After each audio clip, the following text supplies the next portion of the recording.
वारदातों की कहानी में आज आप लोगों को दो संदेश मिलेंगे बहुत शानदार। जी हाँ, एक ये कि अगर आप लड़ सकते हैं तो देर से ही सही लेकिन आपको इंसाफ जरूर मिलेगा। दूसरा ये कि आप अगर कोई घिनौना कार्य किए हैं, कोई गुनाह किए हैं तो देर से ही सही लेकिन आपको उसकी सज़ा जरूर मिलेगी। जी हाँ, नमस्कार, अजय साहनी स्टार हूँ और रियल रिपोर्टर न्यूज़ स्टार पर ये वारदात की सीरीज में आज आपको शाहजहांपुर की अदालत के एक फैसले की बात और स्टोरी सुनाऊंगा।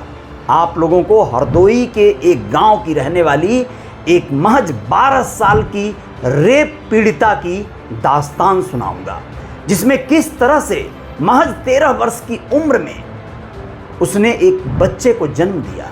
यह जन्म देना मजबूरी बन गई थी, चूँकि बहुत कम उम्र थी। अगर वह गर्भपात कराया जाता तो वो बचती नहीं।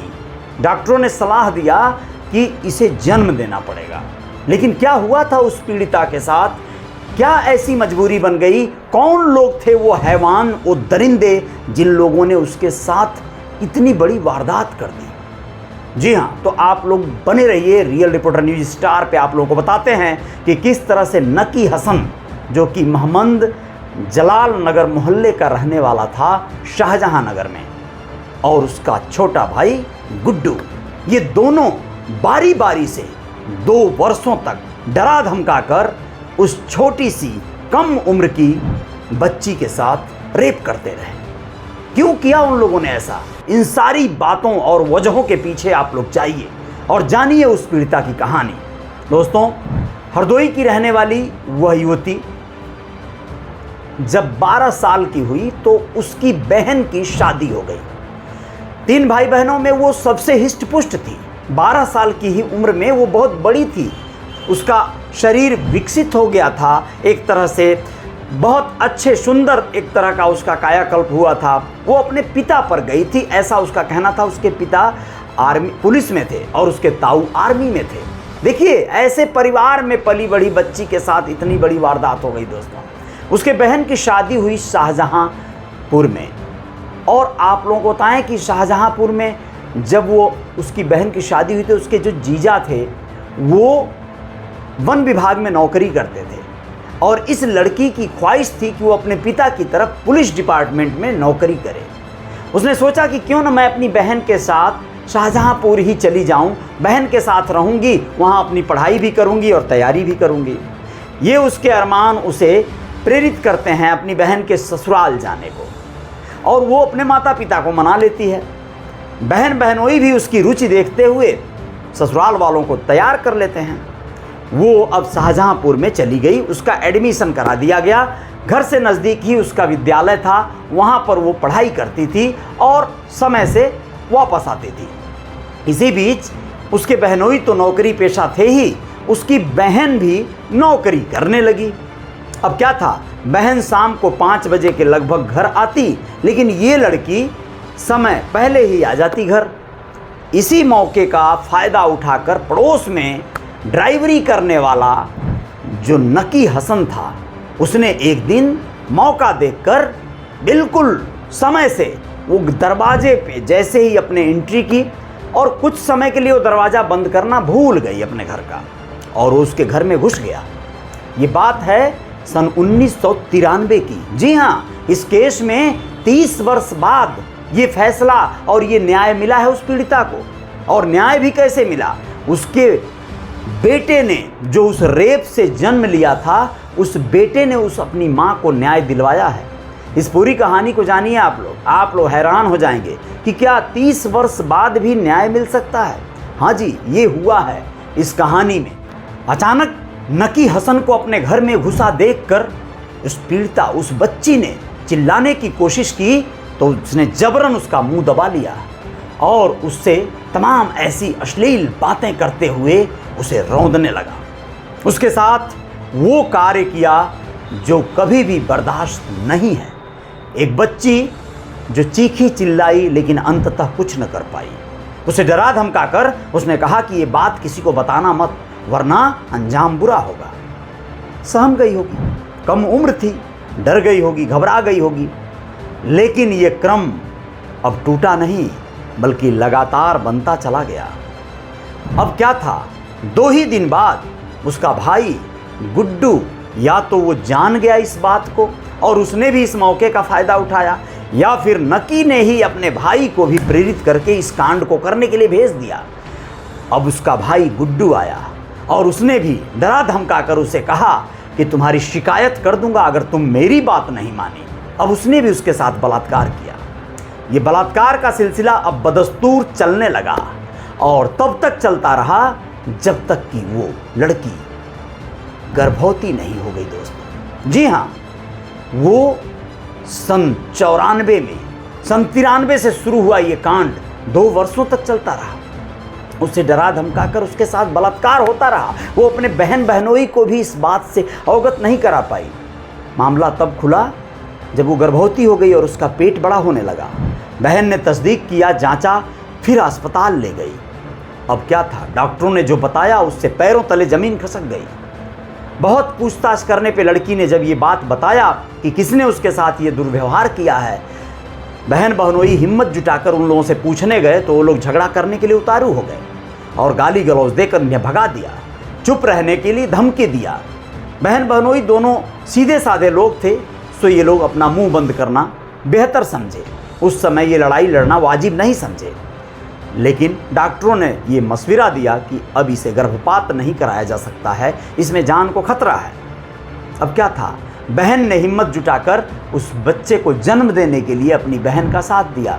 शाहजहांपुर में रहकर उसने उस बच्चे को 1995 में जन्म दिया। आप लोगों को बताएं कि उसके बाद इसकी ज़िंदगी बद से बदतर हो गई। जब ये हरदोई अपने गांव आई तो गांव के लोग इसे नफरत भरी नज़रों से देखते और इसकी बदनामी चारों ओर होती। इसके जो कल तक साथी सहेली हुआ करते थे, अब इसके साथ कोई खेलता नहीं था।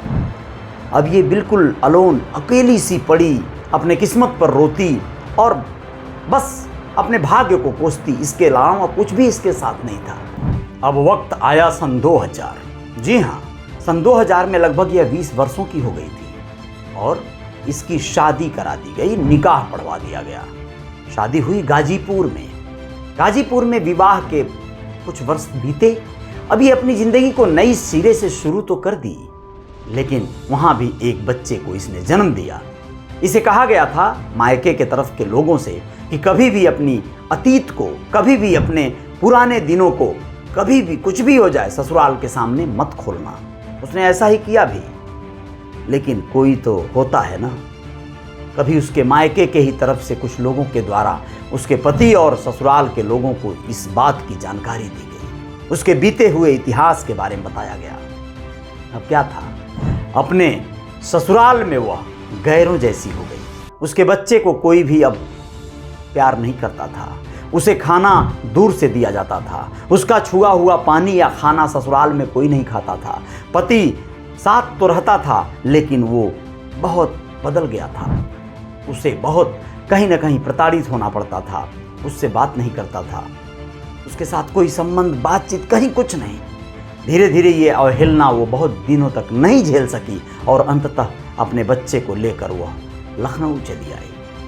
लखनऊ में आकर उसने एक सिलाई सेंटर में काम किया। एक टीन शेड में अपनी ज़िंदगी की शुरुआत की।